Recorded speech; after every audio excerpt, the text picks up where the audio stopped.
Bonjour François Tadei. Bonjour. Vous êtes cofondateur et directeur du Centre de recherche interdisciplinaire, le CRI de Paris, qui s'intéresse notamment aux sciences du vivant, à l'éducation et aux technologies numériques.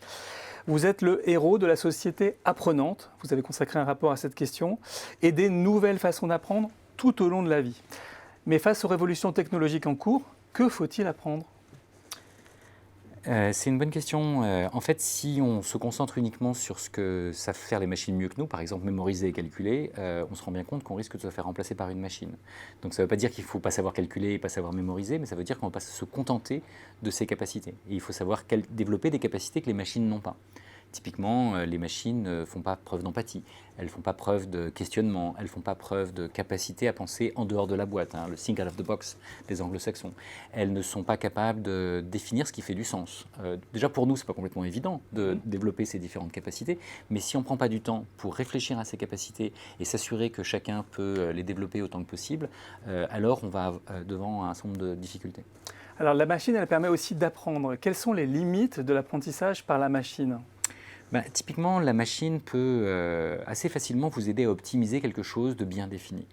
Par exemple, refaire indéfiniment des exercices avec des variantes sur le même mode, ça, elle peut faire. Mais ce que la machine ne sait pas faire, c'est vous aider à vous questionner sur quelque chose qui vous touche personnellement. Parce que si c'est tellement personnel, la probabilité que la machine, dans sa base de données, ait déjà vu un vilain petit canard comme vous est faible. Donc elle risque de vous formater si vous n'êtes pas suffisamment vigilant, et c'est difficile pour l'apprenant de l'être. Donc il y a tout un tas de questionnements éthiques, de savoir est-ce qu'on impose la même chose à tout le monde, ce qui est déjà un problème du système éducatif tel qu'il existe, mais avec le formatage par la machine, ça risque d'être plutôt pire. Il y a aussi tout un tas de risques associés aux machines, qui est qu'on passe déjà beaucoup de temps devant les écrans. On s'aperçoit que si on le fait trop jeune, c'est pas bon. Si on le fait trop, c'est pas bon non plus. Qu'il y a des problèmes d'addiction, qu'il y a des problèmes de capacité à interagir et à se regarder droit dans les yeux comme on est en train de le faire. C'est des choses qui sont extrêmement importantes et qui, si par exemple les parents passent trop de temps à regarder leur téléphone et pas assez leurs enfants petits, c'est pas bon du tout pour les enfants. Donc c'est à la fois un problème pour les jeunes, mais aussi un problème pour les adultes. C'est un énorme problème pour la société. Et est-ce qu'on ne reste pas aussi d'être soumis à la machine, dont on ne sait pas comment elle fonctionne ? Est-ce qu'il n'y a pas une perte de contrôle qui est le risque aussi de cette prégnance de la machine dans l'organisation sociale, dans l'éducation aujourd'hui ? Disons que la machine, si on ne comprend pas comment elle fonctionne, c'est un problème en soi. Et donc on a besoin de, quelque part, apprendre comment fonctionne une machine, ce qui n'est pas complètement évident parce qu'une partie des concepteurs ne savent pas forcément comment une IA, par exemple, est arrivée à ses conclusions. Il y a un manque d'explicabilité dans les algorithmes tels qu'ils fonctionnent aujourd'hui.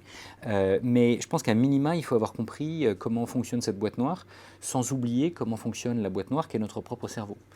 Parce que, en fait, c'est pas beaucoup plus transparent. C'est pas parce que c'est notre cerveau qu'on sait comment il fonctionne. C'est pas pour ça qu'on sait qu'il est important de se concentrer, de bien dormir, de faire attention au stress, parce que quand on est stressé, on va plus pouvoir apprendre correctement, on va peut-être même oublier ce qu'on aura appris. Et donc il faut absolument prendre le temps d'expliciter qu'est-ce que la boîte noire qu'est la machine, qu'est-ce que la boîte noire qu'est le cerveau, qu'est-ce qui se passe lorsque les deux interagissent, sachant qu'on risque d'être manipulé par la machine. C'est typiquement le cas d'un certain nombre de technologies qui cherchent à vous enfermer sur les produits qui ont été produits par tel ou tel géant de l'informatique, qui évidemment a intérêt à ce que vous utilisiez leurs produits tous les jours, voire N fois par jour, et donc à créer une forme d'addiction. Comment est-ce que vous apprenez à éteindre la machine, à prendre de la distance, à faire des choses qui ont du sens pour vous, à vous reposer, à quelque part comment s'assurer que la machine développe le meilleur de ce qui est en vous, plutôt que d'exploiter votre stress et tout un tas d'addictions via des réseaux de récompenses liés au plaisir, mais qui ne sont pas forcément ceux qui nous aident à progresser en tant qu'être humain.